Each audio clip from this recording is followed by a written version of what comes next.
who breaks the barriers.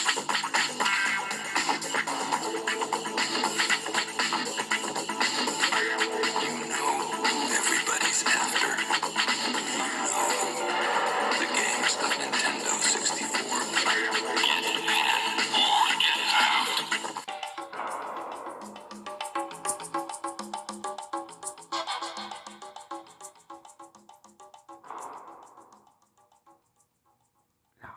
Conker's Bad Fur Day.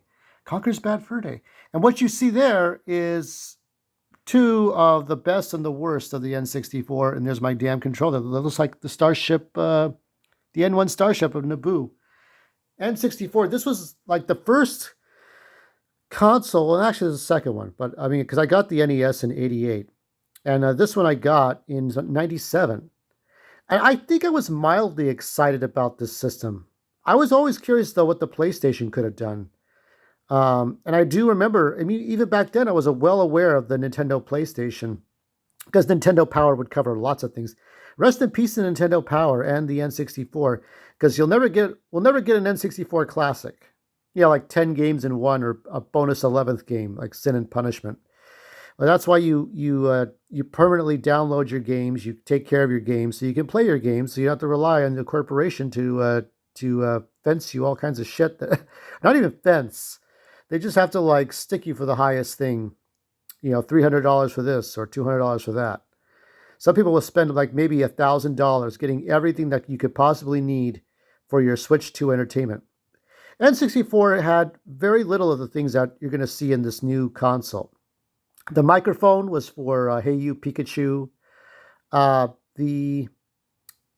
There was never a camera, but they did have data transfer between one handheld to the console, which was for like Pokemon Stadium. And all those games that you see there, they're pretty much what people bought the system for. I think the first one was for me Mario 64.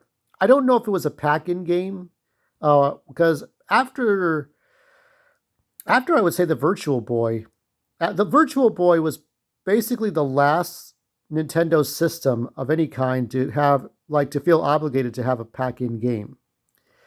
Because you had Tetris with Game Boy, you had the Super Mario World with Super Nintendo and Super Mario Brothers, or with Duck Hunt, or with Track and Field with part of a Nintendo system.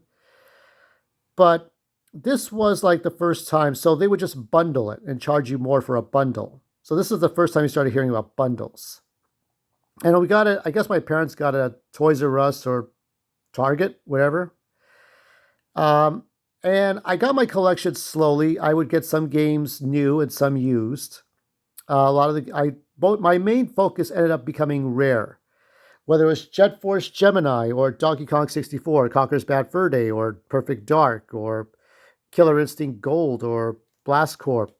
GoldenEye was the only one that we got to sell, and GoldenEye is worth a lot of money today, but I just didn't get it. I died within the first minute or two. I didn't understand the game. I was a little slow at understanding GoldenEye, but this is like sort of the bridge between 2D pixels, right? Very simple pixels, 16-bit, 8-bit, and then getting into the real meat of the 3D world of games with the GameCube and Xbox and PlayStation 2. It felt good to play these games. I liked Donkey Kong 64 a lot. Getting that game on Christmas meant a lot.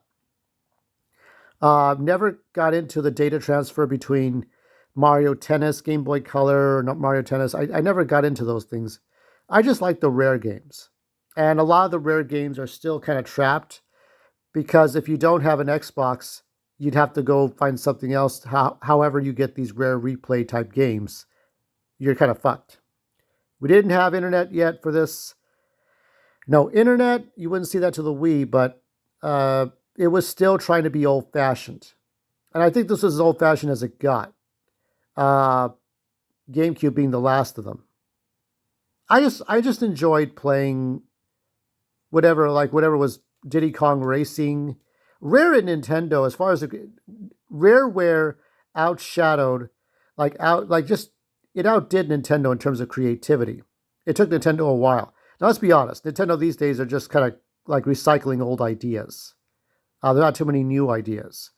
A lot of the stuff that you're seeing with Mario Kart World is borrowed from other games like Forza, or Tony Hawk, or some other thing with like Sonic. It's like bouncing around between the cages. The minute I saw somebody or not somebody, one of the kart racers bounce between the walls, that was like Sonic in Sonic Heroes. I've seen that trick before. So like with Rareware and other companies, they really come up with really like strange and outrageous but fun ideas. Um, it would be interesting to see somebody who worked at Nintendo who is professional but isn't going to be like, "Oh my God, Nintendo's great all the time." Like, no, I mean they're not great. They're a corporation. They make consoles. It's a business, and they don't care. You know, when people are concerned about the prices, they just care about playing great games. This controller, like the GameCube, got re-released for the Switch, and it feels good to hold it. You're gripping onto things, but I think the grips stopped after the GameCube. I like the grips, and isn't it a shame that that controller for the GameCube is only used for Switch games, for the classics, and you have to pay extra to play these N64 games. Don't play Superman 64. I'm sure somebody has already emulated it. Not that anybody gives a shit. Warner Brothers, do they care? Probably not. Super Mario 64, but I like the Rareware games more than Super Mario 64. And that's it for this. I don't have much to say about N64. It was probably less memorable for me when I got into Dreamcast, and that'll be the next one. You'll hear more about that one. That one was a very different time. But it was short-lived for me, 97, 99, and then I got a couple of games, like including Paper Mario and Conker's Bad Fur Day. It was like my least memorable console. But the only thing that made it special was Rare. And that's pretty much dead. And this one ends in 3, 2,